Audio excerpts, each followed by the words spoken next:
Bismillahirrahmanirrahim. Assalamualaikum warahmatullahi wabarakatuh. Innal hamdalillah nahmaduhu wa nasta'inuhu wa nastaghfiruh wa na'udzu billahi min shururi anfusina wa sayyiati a'malina. May yahdihillahu fala mudhillalah wa may yudlil fala hadiyalah. Asyhadu an la ilaha illallah wahdahu la syarikalah wa asyhadu anna Muhammadan abduhu wa rasuluhu la nabiyya ba'dah. Qala Allah Ta'ala fi kitabihil karim, ya ayyuhalladzina amanu taqullaha haqqa tuqatih wa la tamutunna illa wa antum muslimun. Wa qala ya ayyuhan nas ittaqu rabbakumul ladzi khalaqakum min nafsin wahidah wa khalaqa minha zawjaha wa batha minhuma rijalan katsiran wa nisaa'a wattaqullaha alladzi tasaaluna bihi wal arham innallaha kana 'alaikum raqiba. Wa qala ya ayyuhalladzina amanu taqullaha wa qulu qawlan sadida yuslih lakum a'malakum wa yaghfir lakum dhunubakum wa man yuti'illaha wa rasulahu faqad faza fawzan 'azima. Amma ba'du fa inna asdaqal hadithi kitabullah wa khairal hadi hadi Muhammadin sallallahu alaihi wa alihi wasallam wa syarral umuri muhdatsatuha fa inna kulla muhdatsatin bid'ah wa kulla bid'atin dhalalah wa kulla dhalalatin finnar. Ma'asyiral muslimin rahimani wa rahimakumullah jami'an. Alhamdulillah, kita bersyukur kepada Allah Subhanahu wa taala yang masih memberikan hidayah dan taufiknya kepada kita, sehingga pada kesempatan yang berbahagia ini kita masih diizinkan oleh Allah Subhanahu wa taala untuk berkumpul di rumah Allah Subhanahu wa taala yang mulia ini dalam rangka untuk menuntut ilmu agama. Kaum muslimin dan muslimat yang dirahmati Allah, pada kesempatan yang berbahagia ini insyaallah kita akan melanjutkan kajian kita terhadap kitab Sahih Al-Adabul Mufrad karya Al-Imam Al-Bukhari rahimahullahu taala, di mana dalam kitab ini menghimpun hadis-hadis yang berkaitan dengan adab, ya, yang berkaitan dengan adab atau etika. Pada kesempatan terakhir kita, pembahasan kita sudah sampai pada bab atau pembahasan yang berkaitan dengan etika dalam bertetangga, di mana dalam pembahasan terakhir kita telah membahas beberapa hadis yang melarang kita untuk mengabaikan tetangga. Dan di antara bentuk perbuatan mengabaikan tetangga yang telah kita bahas adalah yaitu dengan kita makan kenyang, bisa makan kenyang, namun tetangga kita kelaparan. Ini termasuk dari bentuk mengabaikan tetangga, dan ini dilarang oleh Rasulullah SAW di dalam hadis beliau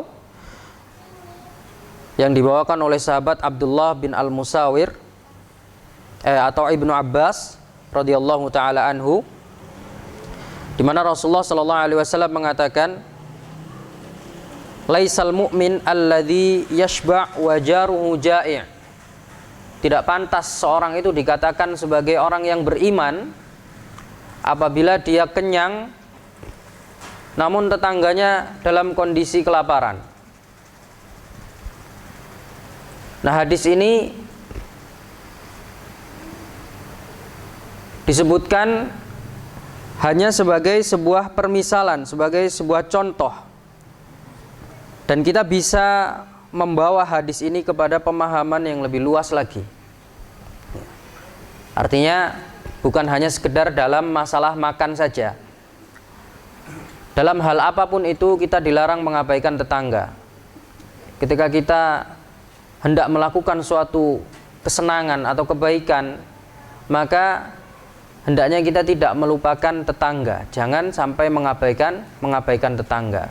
Melakukan sebuah acara misalnya, kegiatan dengan teman-teman kita, acara makan-makan misalnya, ya, maka yang diundang jangan hanya sekedar teman-teman saja, tapi tetangga itu justru lebih utama untuk kita undang. Ya, mereka adalah orang yang lebih utama untuk mendapatkan perhatian kita dibandingkan orang-orang yang jauh dengan kita. Karena apa? Karena tetangga merupakan orang yang paling dekat dengan kita setelah keluarga kita. Maka kita harus menjaga hubungan baik dengan mereka. Jikalau kita ada suatu permasalahan, ya, maka tetangga adalah orang yang pertama mengetahui permasalahan kita. Apabila kita mendapatkan musibah, tetangga adalah orang yang pertama yang akan membantu kita, menolong kita, ya, dibandingkan teman-teman kita yang jauh dari kita. Maka kita harus memperhatikan mereka. Supaya apa? Supaya mereka juga nantinya memperhatikan kita. Ketika kita berbuat baik dengan tetangga, maka kebaikan tersebut, maka tetangga tersebut akan membalas kebaikan yang kita berikan dengan kebaikan. Berbeda ketika sikap kita dengan tetangga begitu buruk. Dengan tetangga tidak akur, ketemu tidak pernah salam, menyapa tidak pernah, memberikan hadiah tidak pernah, ya, maka tetangga akan bersikap yang sama dengan kita nantinya. Ketika suatu saat nanti kita ada suatu musibah yang menimpa kita, mereka tidak mau tahu, ya. tidak mau tahu, dan ini merupakan kerugian yang akan kita alami.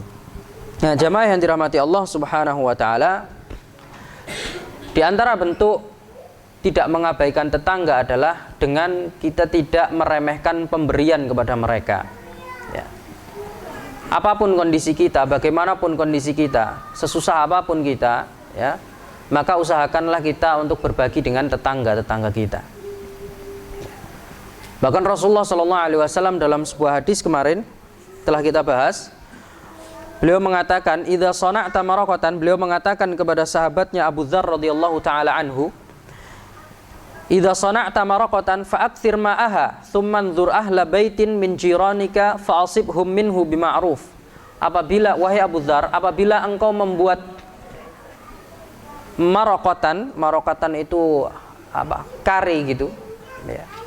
Sebuah masakan, fa'aktsir ma'aha, maka perbanyaklah kuahnya, disuruh memperbanyak kuahnya.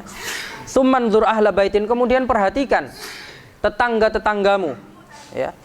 Tsumman dzur ahla baitin min jiranika, perhatikan tetangga-tetanggamu, ya. Fa'asibhum minhu bima'ruf, kemudian berilah mereka, tetangga-tetanggamu itu, masakan yang engkau masak tadi dengan baik, ya. Kita misalnya mempunyai daging cuman sedikit, cuman 1 kilo, sedangkan tetangga kita kanan kiri depan belakang ada tetangga kita, maka kita diperintahkan untuk memperbanyak kuahnya. Setidaknya mereka itu mencicipi apa yang kita masak, walaupun hanya dikasih daging sedikit-sedikit nggak masalah, ya. Kita dilarang untuk meremehkan pemberian sekecil apapun itu, ya. Dan tetangga sebagai tetangga yang baik pun demikian, dia tidak boleh meremehkan pemberian orang sekecil apapun itu, karena kita tidak tahu, ya, kemampuan orang itu. Bisa jadi dia memberikan segitu, ya memang karena memang kemampuannya seperti itu, ya. Jangan malah dipaitu, ya. Mosok ngasih cuman segini, nggak pantas. Kalau ngasih itu yang pantas gitu, ya. Ini tidak boleh seperti itu.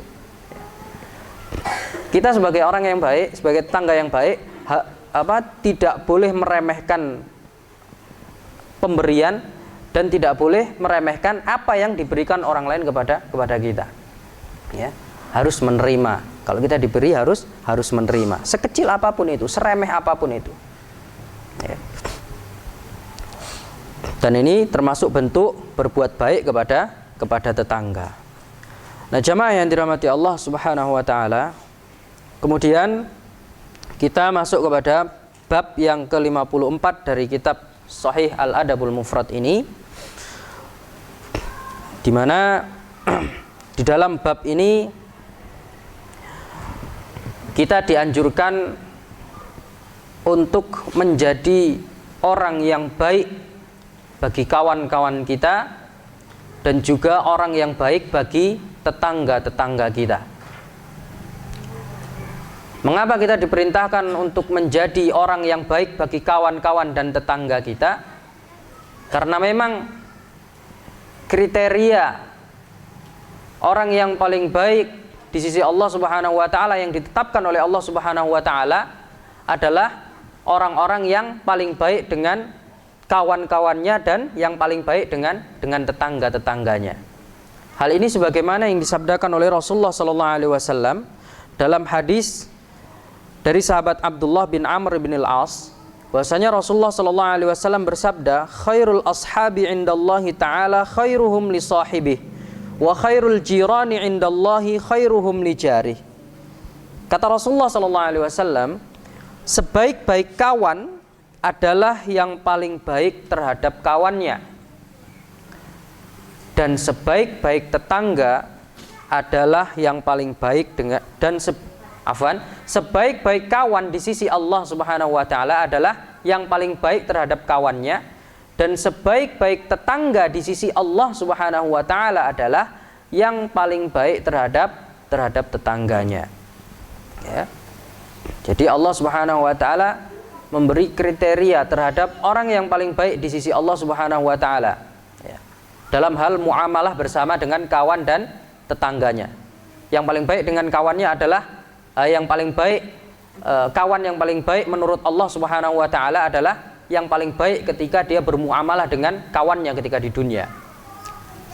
Pun demikian, ya, kriteria yang paling baik, tetangga yang paling baik di sisi Allah Subhanahu wa taala adalah yang paling baik ketika dia bermuamalah bersama dengan tetangganya ketika di dunia. Ya. Nah, jamaah yang dirahmati Allah Subhanahu wa taala, hadis ini mengisyaratkan kepada kita, atau di dalam hadis ini terdapat anjuran bagi kita agar kita ini menjadi orang yang baik, baik terhadap kawan maupun terhadap tetangga. Nah, lantas bagaimana kemudian cara kita menjadi baik untuk kawan kita?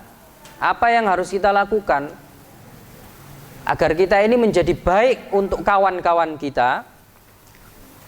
Maka di antaranya adalah dengan kita mengajak kawan-kawan kita itu, atau dengan kita menjadi orang yang senantiasa mengajak kawan-kawan kita agar mereka selalu berada di atas ketaatan kepada Allah Subhanahu wa taala. Kemudian kita menjadi pengingat bagi mereka apabila mereka terjerumus ke dalam dosa atau di dalam kemaksiatan. Kita senantiasa berwasiat kepada kawan kita, kepada sahabat kita dengan wasiat-wasiat yang hak. Wa tawasau bil haq, memerintahkan mereka untuk selalu melakukan kebenaran dan mencegah mereka dari kemungkaran-kemungkaran. Ya. Ini diantara kriteria sahabat yang baik, orang yang baik terhadap sahabatnya. Ya. Jadi orang yang baik terhadap sahabatnya itu di sisi Allah, menurut Allah Subhanahu wa taala, bukan hanya orang-orang yang memperhatikan masalah duniawi saja. Lebih dari itu, orang yang baik di sisi Allah Subhanahu wa taala terhadap kawannya adalah mereka yang memperhatikan agama temannya, agama sahabatnya, yang bisa menggandeng, merangkul kawannya untuk menuju ke surga bersama-sama. Ini adalah sahabat yang baik. Dan seperti itulah kita apabila ingin menjadi orang yang baik bagi sahabat kita. Kemudian di antara kriteria sahabat yang baik adalah sahabat yang, atau orang yang senantiasa mendoakan sahabatnya. Ya, sahabat yang senantiasa mendoakan sahabatnya dengan kebaikan. Ini adalah sahabat yang baik. Ya. Rasulullah SAW bersabda, "Da'watul mar'il muslimi li akhihi bi dhahril ghaibi mustajabah." doanya orang muslim kepada saudaranya tanpa sepengetahuan saudaranya itu mustajab. Ya. Doanya seorang muslim terhadap saudaranya tanpa sepengetahuan saudaranya mustajab, diijabahi oleh Allah Subhanahu wa taala. Inda ra'sihi malakun muwakkalun. Di sisi orang yang mendoakan saudaranya itu ada malaikat, ya. Ada malaikat yang diutus. Kullama da'a li akhihi bi khairin, ketika orang itu berdoa mendoakan saudaranya dengan doa kebaikan, setiap orang itu berdoa kebaikan untuk saudaranya, qalal malakul muwakkalu bihi, maka malaikat yang ditugaskan kepada dirinya itu akan mengatakan amin walaka bimithlin. Amin ya Allah, kau juga akan mendapatkannya, ya. Jadi ketika kita mendoakan kebaikan kepada saudara kita, ya Allah, mudahkanlah segala urusan saudara hamba, kawan hamba, teman hamba. Maka ketika itu malaikat yang ada di sisinya itu akan mengatakan amin walaka bimithlin. Amin walaka bimithlin. Ya. Semoga Allah mengijabahi doamu dan engkau akan mendapatkan semisal apa yang engkau doakan. Nah, ini kesempatan ini buat bapak-bapak, ya. Doa, ya Allah, saudara saya, ya Allah, berilah dia istri yang solehah, ya, agar diaminkan oleh malaikat. Amin walaka bimithlin, ya. Amin, engkau akan mendapatkan yang serupa. Jadi yang mau nambah, gitu caranya doanya. Nah, jamaah yang dirahmati Allah Subhanahu wa taala, ini diantara manfaat apabila kita mempunyai sahabat yang baik, ya. Mereka akan mendoakan kita, dan ini juga merupakan kriteria atau ciri orang yang baik bagi sahabatnya. Dia akan senantiasa mendoakan kebaikan-kebaikan untuk sahabatnya. Oleh karena itu, jamaah yang dirahmati Allah Subhanahu wa taala, Al-Hasan Al-Basri rahimahullah ta'ala, beliau adalah seorang ulama dari kalangan tabi'in. Beliau mengatakan, istakthiru minal asdiqa'il mu'minin. Perbanyaklah kawan-kawan dari kalangan orang-orang yang beriman. Kenapa? Beliau mengatakan, fa inna lahum syafa'atun yaumal qiyamah. Karena mereka nanti akan diberi hak untuk memberikan syafaat kepada kawan-kawannya ketika di hari kiamat. Dan perkataan beliau ini bukan perkataan tanpa dasar. Rasulullah SAW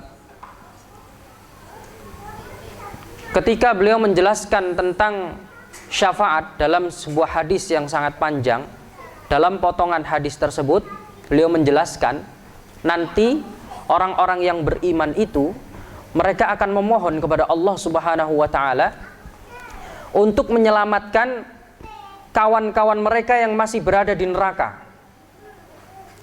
Mereka mengatakan, orang-orang yang beriman ini, Rabbana kanu yasumuna ma'ana wa yusalluna wa yahujjuna. Ya Allah, ya Rabb, mereka ini dahulu ketika di dunia mereka sholat bersama kami, mereka berpuasa bersama kami, ya Allah, dan mereka juga haji bersama kami. Mereka memohon kepada Allah agar kawan-kawannya yang dahulu pernah beribadah bersama mereka di dunia ini diselamatkan dari api neraka. Ya. Artinya di sini Allah Subhanahu wa taala memberikan hak bagi orang mukmin ini untuk memberikan syafaat kepada kawan-kawannya. Kemudian Allah Subhanahu wa taala mengatakan, akhriju man araftum. Coba kalian pilih, keluarkan dari neraka orang-orang yang kalian kenal. Orang-orang yang pernah kalian kenal di dunia, yang pernah beribadah dengan kalian, pernah melakukan sholat, pernah melakukan ibadah puasa bersama kalian, dan pernah berhaji bersama kalian. Keluarkan mereka. Ya. Nah, ini merupakan keutamaan bagi orang-orang yang berkawan dengan orang-orang yang baik, dengan teman-teman yang baik. Maka jamaah yang dirahmati Allah Subhanahu wa taala, jadilah kita orang-orang yang baik bagi kawan-kawan kita, supaya nanti kawan-kawan kita juga menjadi orang-orang yang baik untuk kita, ya. Nah, kemudian jamaah yang dirahmati Allah Subhanahu wa taala, di dalam hadis ini juga dikatakan tadi, wa khairul jiran indallahi khairuhum li jarih. Sebaik-baik tetangga di sisi Allah Subhanahu wa taala adalah yang paling baik terhadap tetangganya. Ya. Nah, ini juga ada isyarat agar kita ini menjadi tetangga yang baik, orang yang baik bagi tetangga kita. Ya. Supaya apa? Supaya kita menjadi khairul jiran indallah. Supaya kita ini mendapatkan predikat dari Allah Subhanahu wa taala sebagai sebaik-baik tetangga. Ya. Bagaimana caranya? Caranya adalah dengan menunaikan hak-hak tetangga kita. Ya. Dengan cara memperhatikan kondisi mereka. Ya. Tidak mengabaikan mereka. Sebagaimana pada pembahasan-pembahasan yang telah kita bahas pada pertemuan-pertemuan yang lalu. Menjaga kehormatan mereka. Ya. Berusaha untuk sebisa mungkin tidak menzalimi mereka. Karena kezaliman yang kita lakukan terhadap tetangga itu dosanya lebih besar daripada kezaliman yang kita lakukan kepada orang lain. Sebagaimana dalilnya yang telah kita bahas pada kesempatan yang lalu. Nah, jamaah yang dirahmati Allah Subhanahu wa taala, ketika kita menjadi tetangga yang baik, maka sebagai timbal baliknya tetangga tersebut nanti akan juga baik kepada kita. Ya. Dan ketika kita memiliki tetangga yang baik, maka kehidupan kita akan bahagia. Ya. Ketika kita mempunyai tetangga yang baik kepada kita, ramah kepada kita, suka berbagi kepada kita, maka kehidupan kita akan bahagia. Sebagaimana hal ini disebutkan oleh Rasulullah SAW di dalam bab dari kitab ini, yaitu bab yang ke-55, ketika beliau menjelaskan tentang, ketika Al-Imam Al-Bukhari menjelaskan tentang Al-Jarus Salih, tetangga yang baik, beliau membawakan sebuah hadis dari Nafi' bin Abdul Haris. Nabi SAW bersabda, min sa'adatil mar'il muslim, termasuk dari bahagianya seorang muslim itu apabila dia memiliki hal-hal berikut. Yang pertama adalah al-maskanul wasi', ya. Tempat tinggal yang luas, hunian yang luas. Wal jarus salih, tetangga yang saleh, tetangga yang baik. Wal markabul hani, dan kendaraan yang menyenangkan. Tiga hal ini merupakan perkara yang apabila dimiliki oleh seorang muslim, maka seorang muslim tersebut akan bahagia. Ya, begitu kata Nabi SAW. Di antaranya adalah al-jarus salih. Ya. Hunian yang luas, sudah mempunyai hunian yang luas, kemudian dia mempunyai tetangga yang baik, yang soleh, kemudian sudah mempunyai kendaraan yang menyenangkan, enak ketika dipakai, nggak gampang macetan dan lain sebagainya. Ini merupakan kebahagiaan bagi orang muslim. Ya. Maka jamaah yang dirahmati Allah Subhanahu wa taala, di dalam hadis ini kita dianjurkan, ada isyarat bagi kita untuk memelihara tetangga kita agar mereka menjadi tetangga yang baik, tetangga yang soleh. Ya. Bagaimana cara memelihara mereka agar senantiasa menjadi tetangga yang soleh? Ya dengan cara seperti itu. Kita berbuat baik kepada mereka. Ketika kita berbuat baik kepada tetangga, maka tetangga pun akan berbuat baik kepada kita. Dan ini merupakan sunnatullah, ketentuan dari Allah Subhanahu wa taala, ya. Ketika kita berbuat baik kepada orang, maka orang pun akan berbuat baik kepada kita. Pun sebaliknya, ketika orang itu berbuat jahat, ketika kita berbuat jahat kepada orang, berbuat buruk kepada orang, maka orang tersebut bisa jadi lebih buruk lagi perlakuannya kepada kita. Kaum muslimin yang dirahmati Allah Subhanahu wa taala. Kemudian kita masuk ke dalam bab yang berikutnya, bab yang ke-56 dari kitab Sahih Al-Adabul Mufrad ini. Al-Imam Al-Bukhari mengatakan bab al-jarussu, al-babul jarissu, bab yang menerangkan kepada kita tentang tetangga yang buruk. Yang mana tetangga yang buruk ini Rasulullah SAW berlindung diri daripada tetangga-tetangga yang buruk ini.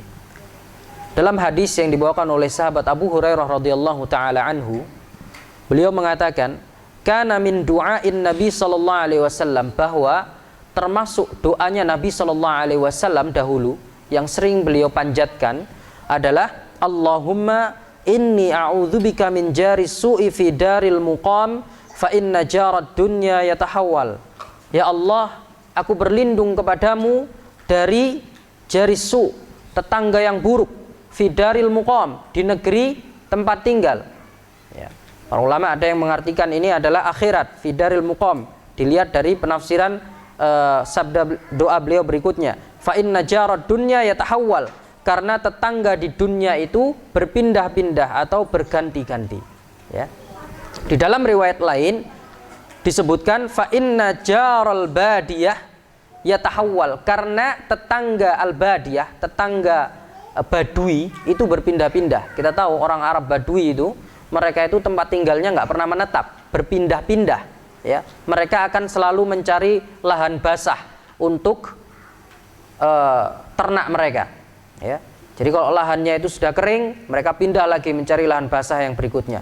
Tidak pernah menetap di satu tempat. Nah, jamaah yang dirahmati Allah Subhanahu Wa Taala, di dalam hadis ini para ulama mengatakan bahwa kita diperintahkan untuk berlindung kepada Allah Subhanahu Wa Taala dari keburukan tetangga-tetangga kita yang tinggal menetap bersama kita, dibandingkan dengan tetangga yang sifatnya sementara tinggal dengan kita. Ya. Di dalam riwayat yang pertama tadi, Rasulullah Shallallahu Alaihi Wasallam berdoa, beliau berlindung dari tetangga yang buruk, fidaril muqam, di akhirat. Ya.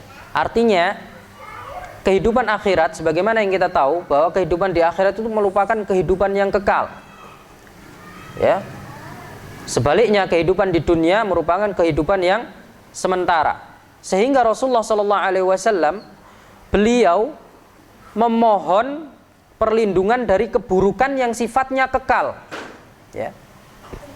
Dibandingkan meminta perlindungan dari keburukan-keburukan yang sifatnya itu sementara. Di dalam riwayat yang kedua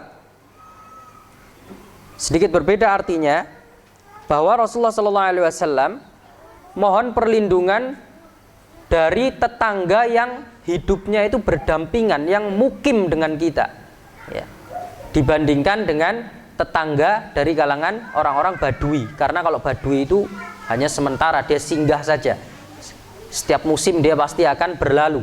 Ya, seandainya dia buruk, tetangga Badui itu buruk, ya paling cuma satu musim lah, sabar aja satu musim, paling dia nanti pindah lagi. Tapi kalau dia ini tetangga yang mukim, memang mukim di situ, menetap di situ, maka keburukan yang akan kita dapatkan itu akan terus, ya, akan terus kita rasakan selama dia masih menetap di sana bersama dengan kita. Maka pada intinya jamaah yang dirahmati Allah, hadis ini memberikan anjuran kepada kita untuk kita berdoa kepada Allah Subhanahu Wa Taala, berlindung kepada Allah Subhanahu Wa Taala dari tetangga-tetangga yang buruk. Dan doa ini bisa kita praktekkan, ya. Berdoa dalam salat kita, Allahumma inni a'udzubika min jari su' fi daril muqam, ya. Bisa kita amalkan di dalam salat kita, di dalam doa-doa kita. Nah, hadis yang kedua dari bab ini dibawakan dari sahabat Abi Musa Al-Asy'ari radhiyallahu taala anhu, di mana Rasulullah sallallahu alaihi wasallam bersabda, la taqumas sa'atu hatta yaqtula ar-rajulu jarahu wa akhahu wa abahu. Hari kiamat tidak akan tegak hari kiamat sampai kapan? Sampai seseorang membunuh tetangganya, membunuh saudaranya, dan membunuh bapaknya. Jamaah yang dirahmati Allah Subhanahu wa taala, hal ini sudah terjadi belum di zaman kita? Sudah. Nah, ini menunjukkan bahwa kita ini hidup di akhir zaman. Ini menunjukkan kita ini sedang hidup di akhir zaman. Karena seluruh keburukan yang disebutkan oleh Rasulullah SAW sebagai tanda kiamat itu sudah terjadi di zaman kita. Di antaranya apa? Orang membunuh tetangganya. Jangankan tetangga, yang disebutkan di sini membunuh saudaranya, membunuh bapaknya, itu sudah ada sekarang. Satu keluarganya dibantai semua oleh dia, sudah pernah terjadi, ya. Sudah pernah terjadi, sehingga tidak ada lagi yang menghalangi kiamat ini datang. Ya. Kiamat ini berarti sebentar lagi sudah akan datang kepada kita. Tanda-tanda yang disebutkan oleh Rasulullah SAW semuanya sudah pernah terjadi dan sudah pernah kita saksikan atau bahkan kita mungkin mendengarkannya. Nah, jamaah yang dirahmati Allah Subhanahu wa taala, buruknya tetangga dijadikan oleh Rasulullah SAW sebagai salah satu tanda datangnya hari kiamat. Nah, ini menunjukkan bahwa apa? Berbuat buruk kepada tetangga ini berarti adalah suatu perkara yang besar. Sampai-sampai disebutkan oleh Rasul sebagai tanda kiamat akan datang. Makanya kita tidak boleh meremehkan hal ini. Ya. Sesuatu yang dijadikan oleh Rasulullah SAW sebagai suatu tanda untuk sesuatu yang sangat besar, berarti perkara tersebut merupakan perkara yang besar. Ya. Kiamat ini merupakan peristiwa yang sangat dahsyat, yang sangat luar biasa. Sehingga tanda-tanda yang disebutkan oleh Rasulullah, oleh Allah Subhanahu wa taala dan Rasulnya untuk memperingati manusia akan datangnya hari kiamat ini pasti adalah tanda-tanda yang besar pula. Maka jamaah yang dirahmati Allah, perangai yang buruk terhadap tetangga atau sikap buruk tetangga, ya, itu merupakan perkara yang dahsyat luar biasa yang tidak boleh kita remehkan. Karena apa? Itu dijadikan oleh Rasul SAW sebagai tanda akan datangnya peristiwa yang sangat dahsyat, yaitu hari kiamat. Dan itu sudah terjadi di zaman kita. Ya. Dan nanti generasi-generasi setelah kita pasti akan ada lagi kejadian-kejadian yang lebih buruk dan lebih buruk lagi sampai datangnya hari kiamat. Hal ini sebagaimana yang dikatakan oleh sahabat Anas bin Malik radhiyallahu taala anhu, ketika ada seorang yang mengadu kepada dia tentang keburukan seorang penguasa, yaitu Hajjaj bin Yusuf. Ya, Hajjaj bin Yusuf ini adalah penguasa yang kejam. Kemudian dia mengadu kepada Anas bin Malik, "Wahai Anas, gimana ini? Penguasa kita ini sangat kejam, sangat zalim dan lain sebagainya." Maka kata Anas bin Malik radhiyallahu taala anhu, apakah mereka disuruh memberontak dan lain sebagainya? Tidak. Anas bin Malik mengatakan, isbiru, sabar. Ya. Karena apa? La ya'ti 'alaikum zamanun illa walladzi ba'dahu syarrun minhu. Karena tidak akan datang suatu zaman kepada kalian kecuali zaman yang berikutnya akan lebih buruk daripada yang sebelumnya. Maka kita diperintahkan untuk bersabar. Ya. Karena zaman-zaman yang berikutnya setelah ini ya, pasti akan lebih buruk lagi. Jamaah yang dirahmati Allah Subhanahu wa taala. Kemudian bab berikutnya, bab yang ke-57, Al-Imam Bukhari mengatakan bab la yu'dhi jar. Bab larangan untuk menyakiti tetangga.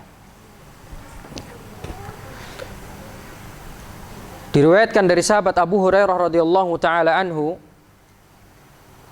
qala qila lin Nabi sallallahu alaihi wasallam, ada orang yang bertanya kepada Rasulullah sallallahu alaihi wasallam, "Ya Rasulullah, wahai Rasul, inna fulanatan taqumul lail wa tasumun nahar wa taf'al wa tasaddaq."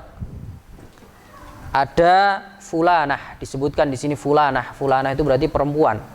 Ada seorang wanita atau seorang perempuan, dia ini gemar tahajud, gemar sholat malam, kemudian watasumun nahar, gemar juga melakukan puasa-puasa sunnah di siang hari, kemudian dia juga melakukan amal-amal yang soleh yang lainnya, dan juga dia gemar untuk bersedekah. Wa tu'dhi jiranaha bilisaniha, akan tetapi dia ini juga suka menyakiti saudaranya dengan lisannya. Ya. Dia ingin bertanya, bagaimana menurutmu wahai Rasul pendapatmu tentang wanita seperti ini? Maka Rasulullah SAW mengatakan, la khaira fiha, tidak ada kebaikan pada diri wanita ini. Hiya min ahlin nar, dia termasuk dari penduduk neraka, kata Rasulullah SAW. Kemudian berikutnya sahabat ini mengatakan, wa fulanatan tusallil maktubah. Di sisi lain ada seorang wanita yang dia ini hanya melakukan sholat maktubah saja, sholat-sholat yang fardu saja, sholat-sholat yang wajib saja. Wa tasaddaqa bi athwar, dan dia bersedekah dengan athwar. Athwar ini keraknya susu kambing atau susu sapi itu kalau taruh di suatu tempat itu biasanya kalau sudah kering kan biasanya samping-sampingnya itu ada keraknya itu. Nah itu yang disedekahkan itu, keraknya susu itu. Wala tu'dhi ahadan, akan tetapi dia tidak pernah menyakiti seorang pun. Gimana menurutmu wahai Rasul orang yang seperti ini? Maka Rasul mengatakan, hiya min ahlil jannah, dia adalah penghuni surga. Nah, jamaah yang dirahmati Allah Subhanahu wa taala, kita perhatikan hadis yang mulia ini. Yang pertama, di sini ada suatu perbandingan. Yang pertama, para sahabat ini mengadukan tentang seorang wanita yang dia ini di samping melakukan seluruh amal ibadah wajibnya, di samping dia melakukan sholat 5 waktunya, di samping dia melakukan puasa Ramadannya, dia juga gemar melaksanakan ibadah-ibadah yang sunnah, melakukan sholat malamnya dihidupkan dengan qiyamul lail, dengan tahajud. Siangnya juga dia gunakan waktunya untuk berpuasa, untuk bersedekah, untuk melakukan kebaikan-kebaikan. Seluruh kebaikan-kebaikan ini dia lakukan. Tapi sayangnya dia ini suka menyakiti tetangganya dengan lisannya, hanya dengan lisannya. Maka yang demikian ini kata Rasulullah SAW, nggak ada kebaikan bagi orang yang kayak gini. Dia termasuk ahli neraka. Dibandingkan dengan orang yang kedua, wanita yang kedua, dia ini hanya melakukan ibadah-ibadah wajib saja, hanya melakukan sholat 5 waktu saja tanpa ditambahi dengan ibadah sholat sunnah dan lain sebagainya. Kemudian hanya berpuasa pada bulan Ramadan saja tanpa melakukan puasa-puasa sunnah yang lainnya. Tapi dia ini tidak pernah menyakiti orang lain, baik dengan lisannya maupun dengan fisiknya yang lainnya. Maka kata Rasulullah, yang ini masuk surga. Nah, jamaah yang dirahmati Allah Subhanahu wa taala, ini menunjukkan bahwa pentingnya kita menghindari kezaliman, ya. Dan ini menunjukkan betapa dahsyatnya bahaya kezaliman, ya. Sebaik apapun, sebanyak apapun amal kebaikan yang pernah kita lakukan, kalau kita gemar menzalimi saudara kita, maka sia-sia kebaikan kita, ya. Sia-sia kebaikan yang kita lakukan. Mending kita, bukan mending, maksudnya dibandingkan orang yang seperti ini, lebih mending orang yang melakukan yang melakukan amal-amal kewajiban saja, namun dia tidak pernah menzalimi orang lain. Ini jauh lebih baik dibandingkan orang yang gemar melakukan ibadah, kebaikan dan lain sebagainya, tapi dia suka menzalimi orang lain. Ya. Tidak ada kebaikan kata Rasulullah SAW pada orang ini. La khaira fiha. Tidak ada kebaikan pada diri orang ini. Hiya min ahlin nar. Dia termasuk ahli neraka. Wal'iyadzubillah. Maka jamaah yang dirahmati Allah Subhanahu wa taala, hadis ini menunjukkan kepada kita agar kita ini menjauhi sifat zalim, ya. Terutama kepada tetangga kita, ya. Allah Subhanahu wa taala telah mengharamkan kezaliman ini bagi dirinya. Inni haramtu dzulma ala nafsi wa ja'altuhu bainakum muharraman fala tadzalamu. Ya. Aku telah mengharamkan bagi diriku ini sifat zalim, dan aku mengharamkan kezaliman ini bagi kalian semua. Fala tadzalamu, maka janganlah kalian saling menzalimi, ya. Nah, kalau Allah Subhanahu wa taala saja mengharamkan kezaliman ini kepada dirinya, lantas amat sangat kurang ajar apabila ada hamba yang kemudian berani berbuat zalim, berani berbuat sesuatu tersebut diharamkan atas diri Allah Subhanahu wa taala sendiri, ya. Jamaah yang dirahmati Allah Subhanahu wa taala, sudah Isya, ya? Nah, insyaallah kajian kita akan kita akhiri sampai di sini. Pada intinya, jamaah yang dirahmati Allah, kita harus senantiasa menjaga hubungan baik kita dengan tetangga. Kita harus memperhatikan perasaan mereka dengan cara tidak menzalimi mereka, ya. Kita harus menjaga kehormatan mereka agar kita menjadi khairul jiran indallah, sebaik-baik tetangga di sisi Allah Subhanahu wa taala. Kaum muslimin dan muslimat yang dirahmati Allah Subhanahu wa taala, insyaallah masih akan ada beberapa pembahasan lagi terkait dengan tetangga ini. Insyaallah akan kita lanjutkan pada kesempatan yang akan datang karena waktunya sudah habis. Kita akhiri dengan doa kafaratul majlis. Subhanakallahumma bihamdik asyhadu an la ilaha illa anta astaghfiruka wa atubu ilaik. Wassalamualaikum warahmatullahi wabarakatuh.